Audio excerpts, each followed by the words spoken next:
የአዶናይ ደግሞ ይሄ መቅለብለብ እኔ ሲከሰከስ ነው የማየው።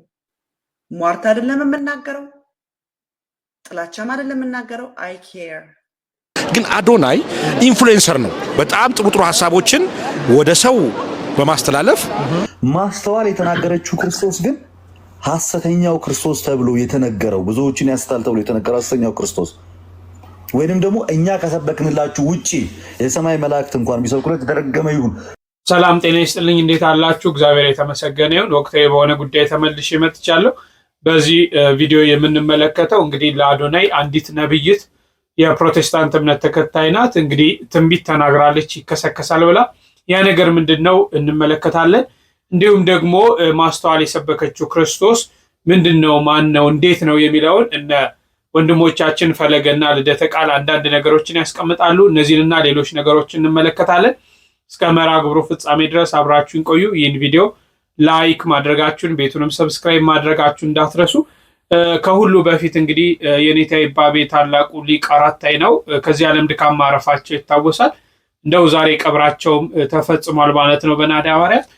ከዚህ በፊት እስቲ እንደው ትልቅ ሰዎች እንደጋጋ አባቶችን ማስታወስ ያስፈልጋል። የኔታ ይባቤ ምን አይነት ሰው ነበሩ? እንዲያ መነኩሴ ታመመ ተብሎ ከመጠየቅ አህያ ይጠየቃል። አህያም ሆነ ዋሽ እንጂ እኛ እኮ ምንም የለንም እኮ። ቀነ ሰው ጋር ማታ ዝም ብለን ጨለማ ላይ ደፋ ብለን በሁለት ወይ በሶስተኛው ቀን ነው ሙተን ምንገኝ። ጸሎት ይዘዋል ምንባል አሞይ እየተንፈራገጥ የንታ ጸሎት ይዘዋል። እርቦይ ደፋ ብዬ እያደር የንታ ጸሎተኛ ሆኖ ነው። ካባ ከመሸለም መሸለም የኔ ተማሪዎች እድሜ ብሸልሙኝ እንዲያው የምታላግጡበትን እድሜ ሁለት ዓመት ብትሰጡኝ ነበር። ካባው ምን አደረገው? አሁን እድሜ እውነት የኔ ተማሪ ከሆናችሁ አፈር ላይ ተኝቼ ነው አይደል ያስተማሯችሁ። ሁለት ዓመት እድሜ ቀመስ ብታረጉኝ ብዙ ሰራ ነበር። እና አሁን ማለት ህንጻው አልቋል። ህንጻው ቢያልቅ ምን እንሰራለን? አሁን ምን እንሰራለን? ሙሉ አቅም አለን። ይሄን ያህል ህዝብ ምን ሰበስብ ከዚህ ላይማ ቤተ ክህነቱ ጋራ ጠቅላይ ሚኒስቴሩን ብንዝማ ዓለም እናንቀጠቀጥ ነበር። በቃ ባንዲቱ እንኳን ዝም ብለን የሀገሪቱ ግብር በእኛ እጅ ቢሆን ከአንድ ወረዳ ላይ 100 ፖሊስ ባልተቀመጠ አንድ ፖሊስ ይገዛው ነበር። ኧረ አይመስለኝም።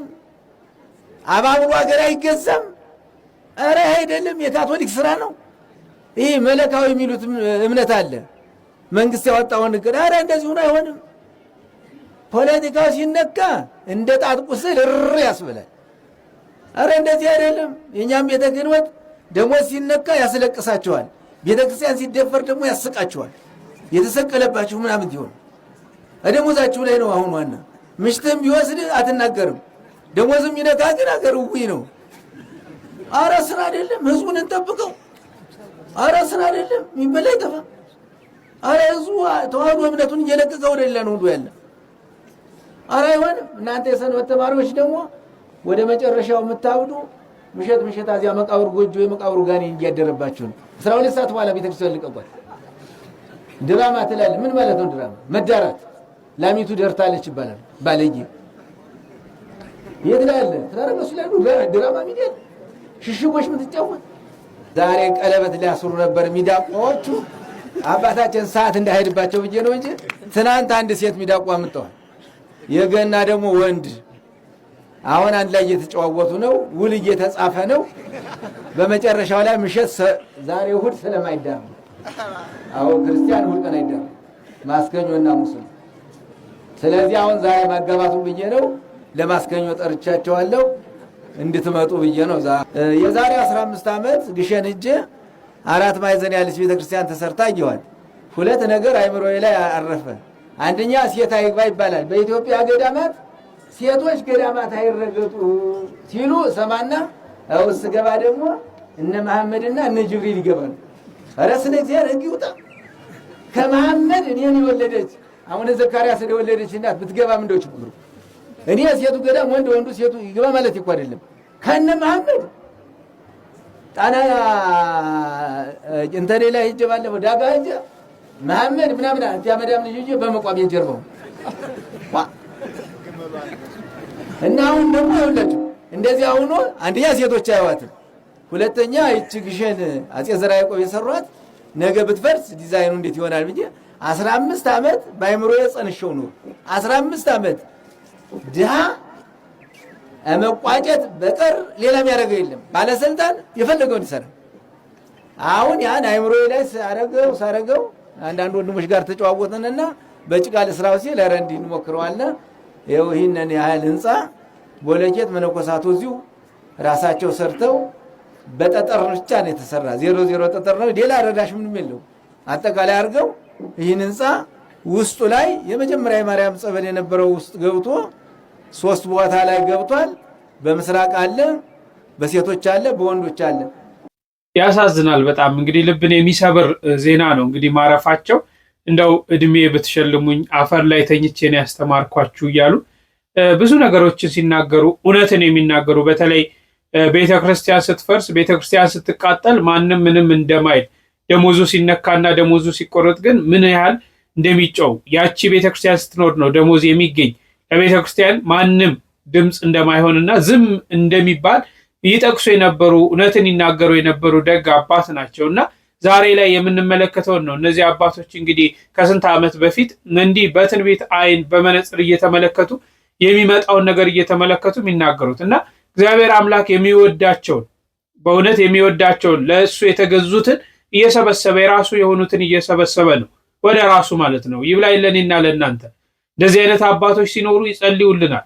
እንደዚህ አይነት አባቶች ሲኖሩ ከእግዚአብሔር ያስታርቁናል። እንደዚህ አይነት አባቶች ሲኖሩ ለሀገራችን ምሕረትን ይለምኑልናል። እንደዚህ አይነት አባቶችን ስናጣ እኔና እናንተ ነን ማዘን ያለብን ማልቀስ ያለብን። በገዳም የሚገኙ መነኮሳት ዓለም በቀኝ ብለው ዓለምን ንቀው በእንዲህ አይነት በየበረሃው በምቾት እንደኛ መኖር ሲችሉ ያንን ምቾትና ድሎት ስጋዊ ነገር ትተው በገዳምና በበረሃ ያሉ አባቶች ሲሞቱ እኔና እናንተ ነን ማልቀስ ያለብን ማለት ነው። ሚለምንልን ሚጸልይልን እባክችን ሀገር ማራት የሚል አካል እያጣን ነው ያለ ነው። ወደ እግዚአብሔር ልንመለስ ያስፈልጋል። እንግዲህ የኔታ ይባቤ ዛሬ ስርዓተ ቀብራቸው ተፈጽሟል። እንግዲህ ስርዓተ ቀብራቸው ሲፈጸም በርካታ ምዕመናን ተገኝተዋል። ተከታተሉት። ዛሬ ታሪክ ተሰርቷል። እንግዲህ አባታችን አራት አይነው ቆሞስ አባ ይባቤ እንግዲህ ከዚህ ዓለም መለየታቸውን ተከትሎ የተለያዩ ከ150 አውቶቡሶች በላይ እንግዲህ ሊቃውንተ ቤተክርስቲያን ሊቃነ ጳጳሳት ምዕመናትና ምዕመናን ተሰባስበው አባታችን ሽኝት አድርገዋል። በዚህ ልክ በምትመለከቱ ልክ እንግዲህ ባሱ በዚህ ልክ ነው። እንግዲህ ኦርቶዶክሳውያን ሊቁን አባታችን አተናልና አራት አይነው ቆሞስ አባታችን እንግዲህ ተለይተውናል። እኛም እንግዲህ አባታችን ሽኝት አድርገን ወደ ቤታችን እየተመለስ ነው። ኦርቶዶክሳዊነት ጎልቶ የታየበት ታላቅ ቀን ብለን አክብረነዋል ማለት ነው። እንዳያችሁት ነው እንግዲህ በርካታ አውቶቡሶች በቦታው ተገኝተው ሊቃውንተ ቤተክርስቲያን ምዕመናኑ ሳይቀር ብፁዕ አቡነ ዘካርያስን ጨምሮ በርካቶች ተገኝተው አባታችንን ሸኝተዋል ማለት ነው። በረከታቸው ለሁላችንም ይድረሰን። የኔታ ይባቤ በረከት በእውነት የእኚህ ሊቅ በረከት ለሁላችን ይድረሰን። ለእኔና ለእናንተ ግን ለራሳችን እናልቅስ፣ ንስሐ እንግባ፣ ክርስቶስን ስጋውና ደሙን እንቀበል። አሁን ምንነቃበት ሰዓት ነው፣ ምናንቀላፋበት ሰዓት አይደለም። ምንነቃበት ወደ እሱ ምንመለስበት ከእንቅልፋችን ነቅተን ተክተን ምንቆምበት ሰዓት ነው። ወደ እሱ እንመለስ። እግዚአብሔር በቸርነቱ በይቅርታ ሁላችንን ይጎብኘን። እሺ ወደ ያዝነው ፕሮግራም ስናልፍ እስቲ ማስተዋል የሰበከችው ክርስቶስ ብለው ወንድሞቻችን የተናገሩትን እንስማ። ማስተዋል የተናገረችው ክርስቶስ ግን ሐሰተኛው ክርስቶስ ተብሎ የተነገረው ብዙዎችን ያስታል ተብሎ የተነገረው ሐሰተኛው ክርስቶስ ወይንም ደግሞ እኛ ከሰበክንላችሁ ውጪ የሰማይ መላእክት እንኳን ቢሰብኩለት የተረገመ ይሁን የሚያስብለውን ሐዋርያት ከሰበኩት ውጪ የሚነገረውን ኢየሱስ ስለሆነ አናውቀውም። ስለዚህ እሱን ስለማናውቀው አንቀበለውም። ምን የሚለውን ስታከብረው የሚያከብር ስታዋርደው የሚያዋርድ እኛ እሱን አናውቅም። ስታከብረው ያከብራል፣ ዝቅ ስታደርገውም በፍቅር ካንተ ጋር ዝቅ የሚል አምላክ። ስትቀየሙ የሚቀየም አምላክ የለም። እንደዚህ አይነት አምላክ የለም። ስታወራው የሚያወራ ዝም ትለው ዝም የሚል እንደዚህ አይነት አምላክ የለም። እና እሱን እኛ አናውቀውም። እኛ የምናውቀው የትኛውን መሰላችሁ? ሰማይና ምድር የፈጠረውን ከሰማያ ሰማያት ወርዶ ሰው እስከመሆን ድረስ የቀረበን በፍጹም ሰውነቱ ከኛ ጋር አንድ የሆነ በፍጹም መለኮቱ ከአባቱ ጋር አንድ የሆነ ትሁት ጌታ ሲሰድቡት ዝም፣ ሲገርፉት ዝም፣ ሲያዋርዱት ዝም ብሎ በዝምታው ዓለምን ከጨለማ ወደ ብርሃን ያመጣት የአብ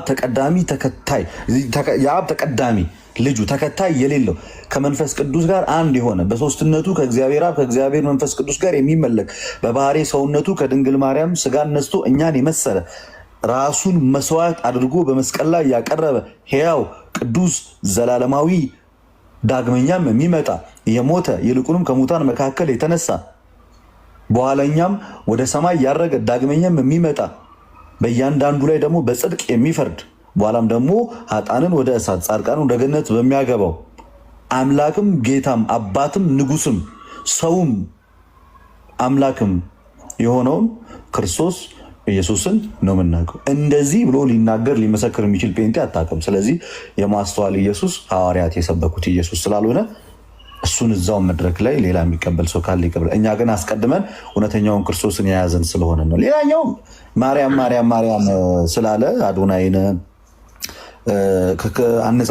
አዶናይን በጣም የተቃወሙ ግለሰቦች ነበሩ፣ ፕሮቴስታንቶች ሲያንዘረዝራቸው ነበር። ምን አይነት ጽሑፍ አየሁ መሰላችሁ? ዛሬ ፌስቡክ ላይ ስመላለስ ምናልባት አይታችሁት ሊሆን ይችላል። ምን ይላል?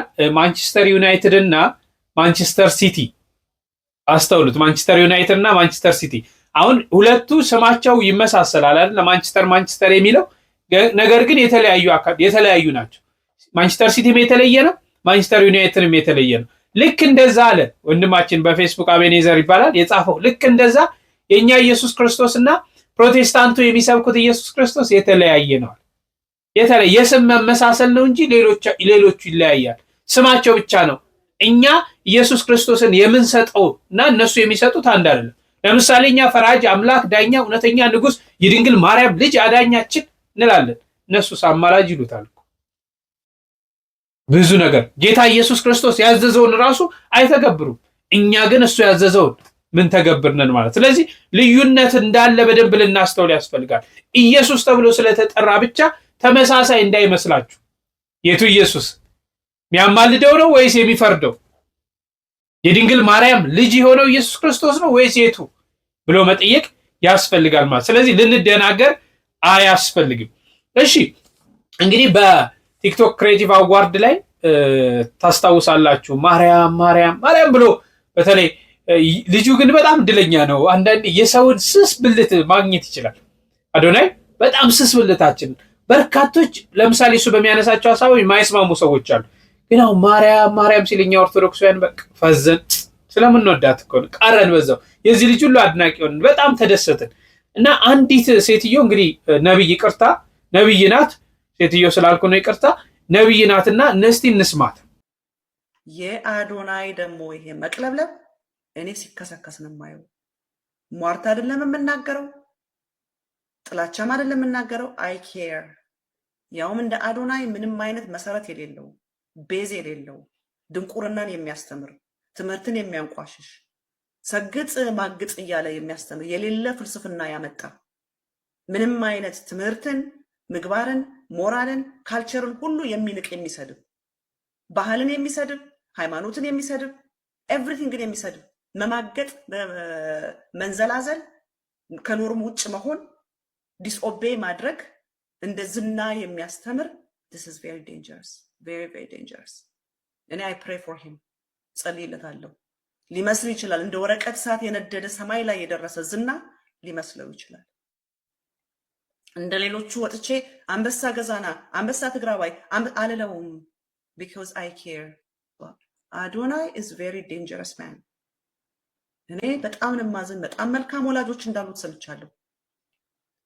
የእግዚአብሔር ቃል ትዕቢት ውድቀትን ይቀድማል ይላል። እንደዚህ ያለ ዝና በተለይ ባንዴ ሰማይ ላይ ስትወጣ የዛን ያህል ነው ተሽቆርቆር የምትወድቅ፣ በልዩ ፍጥነት ነው የምትወድቅ። አሜሪካ ሀገር ተርኒንግ ፖይንት USA የሚባል አሁን በቅርቡ የሞተው እነ ከርክ የፈጠሩትን ሙቭመንት አይታችኋል። አገሩ እንዴት አድርጎ እንደከፈለው፣ እንዴት ዲቪሲቭ እንደሆነ ኮሌጅ ውስጥ ገብቶ የፈጠረው ሜስ። ተርኒንግ ፖይንት USA ወደ ጦርነት ነው ተርን ያደረገችው። መጨረሻ ላይ ግን ህይወቱን ነው ኮስት ያደረገው። አዶናይ ካልተጠነቀቀ the same አይነት ፕሮብሌም ውስጥ ነው የሚገባው። እንግዲህ ይከሰከሳል እያለች ነው። ይከሰከሳል ያለበት መንገዱ ትክክል አይደለም የሚሉ ነገሮችን አንስታለች። ብዙ ነገር ማለት አልፈልግም፣ ግን አሁን በአዶናይ እኔ እውነት ለመናገር ዘረኝነትን አላየንም።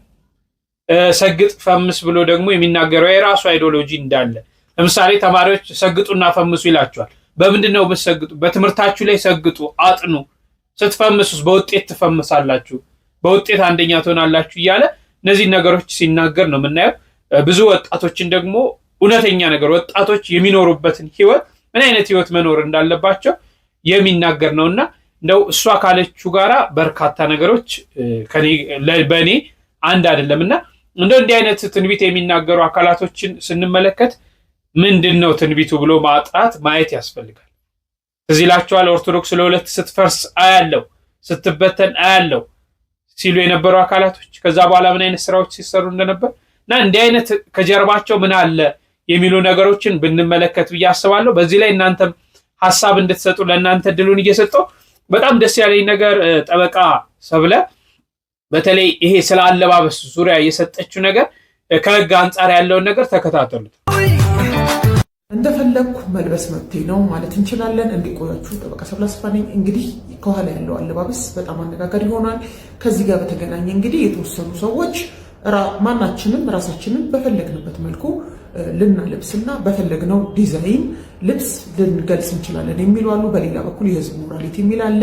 ከዚህ ጋር በተገናኘ ማወቅ ያለባችሁ ሁሉም ሰው ራሱን በፈለገበት መልኩ የመግለጽ ፍሪደም ኦፍ ኤክስፕሬሽን ነፃነት አለው። ነገር ግን የህዝብ ሞራል በሚቃረን መልኩ በተለይ ደግሞ አሁን በኢትዮጵያ ህዝብ ሞራልና እምነት በብዙሃኑ ሞራልና እምነት አንጻር በዚህ አይነት አለባበስ መገለጽ የግለሰብ ራስን የመግለጽ ነፃነት ተደርጎ የሚወሰድ አይደለም።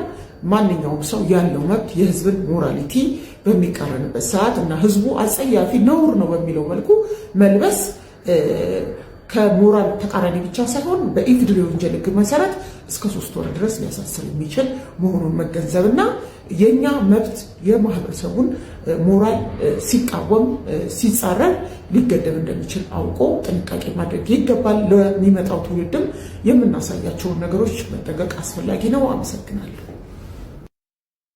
ሰዎች እንደፈለጉ መልበስ እንደማይችሉና ዝም ብሎ ሰዎችን የሚያውኩ ነገሮች እንዳሉ ህግ እንዳለ ሰምተናልና እንደው እነዚህ ህጎች ተግባራዊ ቢደረጉ በተለይ ሀገራችን ላይ ማለት ነው እየወጣን ያለንበት ባህላችንን ያ እናት አባቶቻችን ያስረከቡንን ባህል ኋላ ቀር ነው እያደረግን ምን አይነት ስራዎች ላይ እንዳለን መታሰብ አለበት። ነገ ከዚህ የባሰ ነገር ውስጥ እንዳንወጣ ስጋት አለ። እንዳንወጣ ማለት ነው። ለምን ጫፍ ደርሰናል፣ ተንደርድረን ሩጫ ጀምረናል። ማይሆን ዓለም ውስጥ እየገባን ነው። ማይመጥነን የኛን ባህል የኛን አኗኗር ኢትዮጵያዊነታችን የማይወክል ነገር አውሮፓውያን በመጥፎ ነገር ያስቀመጡትን እኛ እንደ ስልጣኔ እየመሰለን እየያዝን ነው። ልጆቻችን ነገ የሚመጣው ትውልድ እንዳይወጣ የባሰ ሮጦ እንዳይበጥስ ዛሬ ልንቋቋም ያስፈልጋልና እንደዚህ አይነት ህጎች ካሉ ተግባራዊ ቢደረጉ አንድ ሁለቱ ቅጣት ቢያገኝ ይቆማል። ኢትዮጵያ እንደዚህ አይደለችም። እንዲህ አይነት ራቁት ልብስ መልበስ ይሄ ሀገራችን አይደለም። እሺ እነዚህ እንመልከትና ጨርሳለን።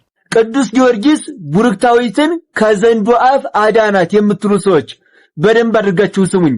ቪዲዮውን ላይክ አድርጉና ጀምሩት፣ ለሁሉም አዳርሱት። ቅዱስ ጊዮርጊስ ቡርክታዊትን ሳይሆን ከዘንዶ አፍ ያዳነው ቢሩታዊትን ነው። ቢሩታዊትን ብዙዎቻችን ቅዱስ ጊዮርጊስ ከቡርክታዊትን ከዘንዶ አፍ ያዳንክ ቅዱስ ጊዮርጊስ እንላለን። ሲጀመር ቡርክታዊት የምትባል ሴት የለችም፣ አትታወቅም። በተለምዶ ብዙዎቻችን ቡርክታዊት ነው የምንለው። ነገር ግን ቡርክታዊት ሳይሆን ቢሩታዊት ነው። ቢሩታዊት ማለት የቢሩት ልጅ ማለት ነው። ቢሩት የሚባለውን ሀገር አወቃችሁት አይደል? ቢሩታዊት ማለት የቢሩት ሀገር ልጅ ማለት ነው። ኢትዮጵያዊት፣ አሜሪካዊት፣ ግብፃዊት እንደሚባለው ማለት ነው። ስለዚህ ቡርክታዊት ሳይሆን ቢሩታዊት ነው ማለት ያለባችሁ። ዛሬ ቤተክርስቲያን ሄጄ ሊቃውንቱ ምን ሲሉ እንደሰማው ልንገራችሁ። ኮከበ ልዳ ጊዮርጊስ ማዕድ መዋካ፣ እንደ ብርሃን የምታምር ይሆንክ የልዳው ኮከብ ቅዱስ ጊዮርጊስ ሆይ ለቢሩታዊት ወለት ማዕፈ ደራጎን ከመቤዘውካ፣ ያቺ የቢሩቷን ሀገር ልጅ ቢሩታዊቷን ልጅ ከደራጎን አፍ እንዳዳንካት ለነፍሰ ዚአየ እምእደ ጸራዊ መሐካ እስመትን መልናከ ዘልፈ ረሴት ምስማካ፣ የኔም ነፍስ ያንተን አማላጅነት መጠጊያ አድርጋለችና ነፍሴን ከጠላት ከዲያብሎስ እጅ በአማላጅነት አድናት ሲሉ ሰማው። እስኪ ሁላችሁም ኮመንት ላይ ግቡና ቅዱስ ጊዮርጊስ ወይ የነፍሴን ነገር አደራ እያላችሁ ጻፉ። ስትጽፉ ደግሞ ለመጻፍ ብቻ ሳይሆን ከልባችሁ ሆናችሁ ቅዱስ ጊዮርጊስ ወይ የነፍሴን ነገር አደራ እያላችሁ ኮመንቱን አጥለቅልቁት። ሼርና ኮፒ ሊንክ ላይክ እያደረጋችሁ ደግሞ ለሁሉም አዳርሱት። በህይወታችሁ ማግኘት የምትፈልጉት ማየት የምትፈልጉት እጅግ የሚያጓጓችሁ ነገር ምንድነው? ምናልባት አንዲት ልጃገረድ በተለይ አላገባሽም ዘገየሽም ብትባል ካለች አግብታ ደስ ብሏት ማየት ትፈልግ ይሆናል፣ አላውቅም። በስልጣን መሰላል እርከን እየሄደ ያለ ሰው ከፍተኛዋን የስልጣን ቁንጮ ለማየትና ለማያዝ በጣም ይጓጓና ይቸኩል ይሆናል፣ አላውቅም።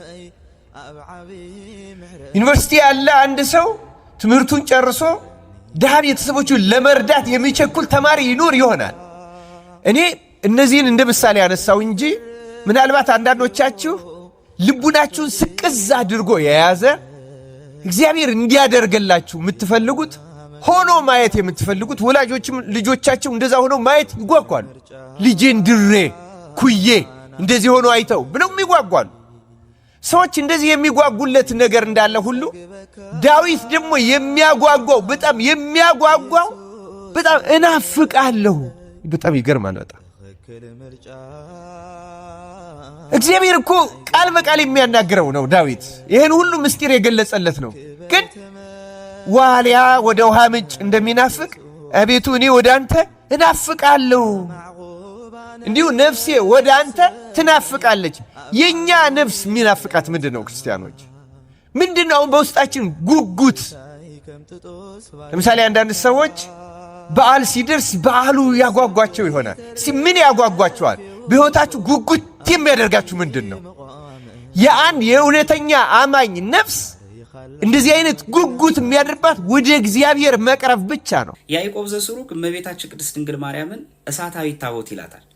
የቀደመችይቱ የቃል ኪዳኑ ታቦት የበኋላይቱ የድንግል ማርያምን ሕይወት ይመስላል። ህዳር 1 ቀን ቅድስት ድንግል ማርያም የምትታሰብበት ዓመታዊ ክብረ በዓሏ ነው። በዚህች ዕለት እመቤታችን ቅድስት ድንግል ማርያም ምሳሌ የሆነችው ቅድስቲቱ ታቦት ለሙሴ ከተሰጠችበት ጊዜ ጀምሮ በብሉይ ኪዳን ያደረገቻቸው ድንቅ ስራዎች የሚታሰብበት፣ በተለይም ደግሞ ዳጎንን አሳፍራ ከመሬት ላይ ጥላ አድቅቃ በፊልስጤማውያን ላይ መቅሰፍትን አምጥታ እግዚአብሔር አምላክም በእሷ ላይ ድንቅ ታምር የሰራበት፣ ከዚያም በኋላ ደግሞ በንጉሥ ሰለሞን ልጅ በቀዳማዊ ምኒልክና በሊቀ ካህኑ አዛርያስ አማካኝነት እግዚአብሔር በፈቅዶ ወደ ኢትዮጵያ የመጣችበትና ኢትዮጵያ ባደራ የተቀበለችበት ዕለት ነው። የቃል ኪዳኗ ታቦት ሕይወት የእመቤታችን ሕይወት ይመስላል። አንድ ሰው በመጽሐፍ ቅዱስ ውስጥ ቅድስቲቱ ታቦት ያሳለፈችውን ሕይወት ቢመለከትና እመቤታችን ያሳለፈችውን ሕይወት ቢመለከት ለበኋላ ለእመቤታችን ምስጢርና ምሳሌ ሆኖ ያገኘዋል። እግዚአብሔር አምላክ ሙሴን ወደ ደብረ ሲና ከጠራው በኋላ ሙሴ 40 ቀን ጾሞ ነበር። ታዲያ በ40ኛው ቀን ስርዓተ ኦሪትን ካስተማረው በኋላ ቅድስት የሆነችዋን ታቦት ራሱ አዘጋጅቶ እግዚአብሔር ራሱ ጽፎበት ሰጥቶታል። ታዲያ ሙሴ ወደ ከተራራው ይዞ ሲወርድ አጋጣሚ እነዚህ እስራኤላውያን የላም ጥጃ ቆመው እየሰገዱ ስላገኛቸው ሙሴ ንጉሥ በመንግስቱ ጎልማሳ በሚስቱ ቀናይ እንደሆነ እነዚያን 2 ጽላቶች በእጆቹ የያዛቸውን እጅግ ስለተበሳጨ ወደ ህዝቡ ቢወረውረው በዚያን ሰዓት 3000 ህዝብ ከታቦቲቱ ኃይልና ስልጣን የተነሳ ሞተዋል። ከዛ በኋላ ግን ለዚያች ምትክ እንድትሆን ሁለተኛ ታቦትና ጽላት እግዚአብሔር አምላክ እንዲሰራ ለሙሴ ያዞታል። ታዲያ ታቦቲቱን ሲሰራ ከማይነቅዝ የግራር እንጨት ነው ስራ ያለው። የማይነቅዝ ማለት ምን ማለት ነው? በእኛም ሲተረት አሁን በሀገራችንም ከእንጨት መርጠው ለታቦት ከሰው መርጠው ለሹመት ይባላል። እንኳን ለታቦት ሰው እንኳን ቤት ሲሰራ የማይነቅስ ያረጠበ ደረቅነት ያለው ለቤት መስሪያነት የሚመች ነው የሚሆነው።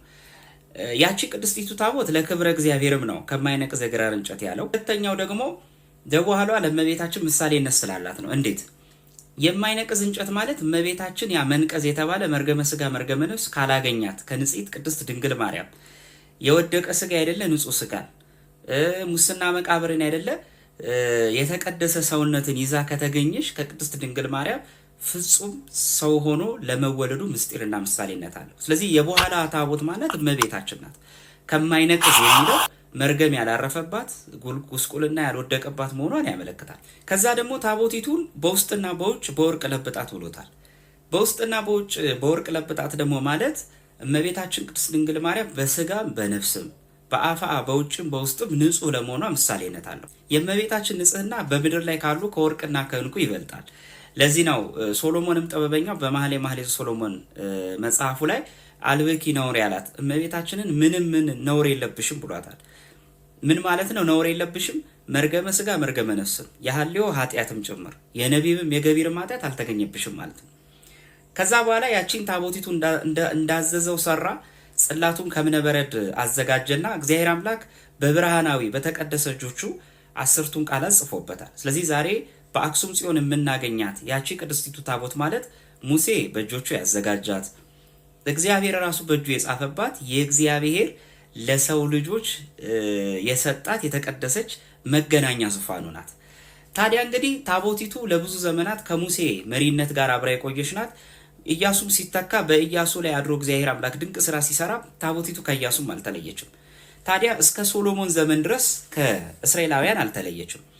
ታቦቲቱ እስራኤላውያን መከራ ሲገጥማቸው አብራ መከራ እየተቀበለች እንደውም በአፍኒንና በፊንሐስ ዘመን ጭምር ኃጢአትና በደል በቤተ መቅደስ ስለበዛ ታቦቲቱ ተወስዳ በፊልስጤማውያን እጅ ገብታ ነበር። የሚደንቀው ነገር በፊልስጤማውያን እጅ በነበረችበት ሰዓት እነዚያ ጨካኝ ፊልስጤማውያን ለታቦቲቱን ለማቃለልና ምንም ድንቅ ታምር መስራት የማስችል ተራናት ብሎ ለመሳለቅ ከዳጎን በታች አስቀመጧት ይላል። በራቸውን ዘግተው ቢወጡ ግን ቅድስቲቱ ታቦት የእግዚአብሔር መንፈስ ያደረባት ያንን ዳቆን ከመሬት ላይ ጥላ ተሰባብሮ እንዲወድቅ አድርገዋለች እና ፊልስጤማውያን ሲመጡ እጅግ ደነገጡ። በዚህም አላበቃ፣ በእግዚአብሔር በታቦቲቱ ላይ ድንቅ ስራ ሰራ። ፊልስጤማውያንም ህዝቡ ጭምር በደዌና በቁስል ተመቱ። ይህን ጊዜ ነገስታቱና መኳንንቱ በጣም ስለጨነቃቸው ለነዛ ሙት ሳቢ ለሆኑ ለጠንቋዮቹ ሄዱና ምን እናድርግ አሏቸው ይላል። ላሞችን አጥምደን በሰረገላ ላይ አድርገን ወርቅና መማለጃ ከወደ ኋላ ላይ ጭነን ወደ ሀገሯ እንስደዳት አሉ። በዚህ ተስማሙ። ገና የወለዱ ላሞች ናቸው። እነሱን ጠምደው ከኋላ ሰረገላ አድርገው እንደ እጅ መንሻም እንዲሆን ወርቅና ብር እንቁን ከአጠገቧ ላይ አድርገው ወደ እስራኤል ሰደዋታል።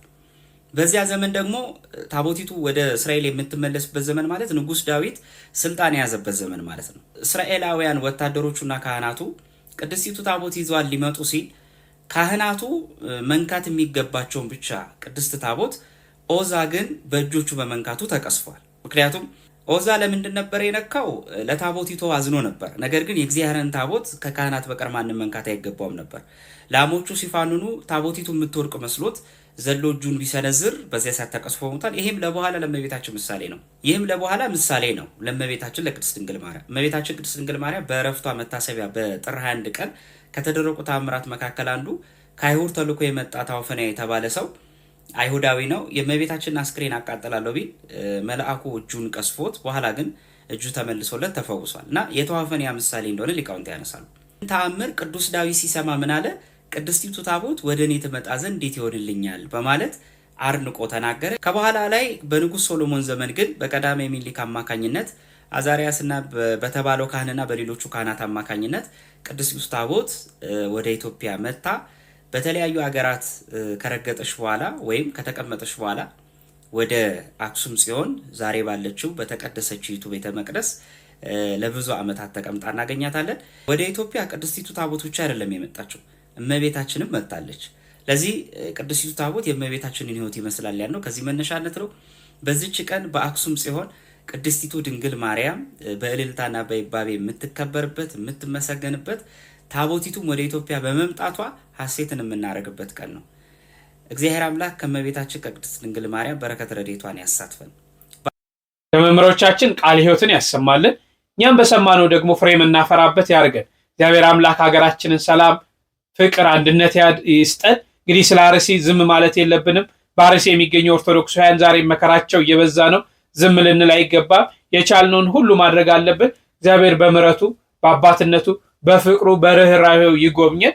እናታችን ቅድስት ድንግል ማርያም ታስታርቀን ለማለት እወዳለሁ። ሁላችሁም ለጸሎት በቆማችሁ ጊዜ ይቺን ምስኪን ሀገራችሁን ኢትዮጵያን፣ ሃይማኖታችሁን አስቡ። በሌላ ጊዜ እስክንገናኝ ቸር ቆዩልኝ።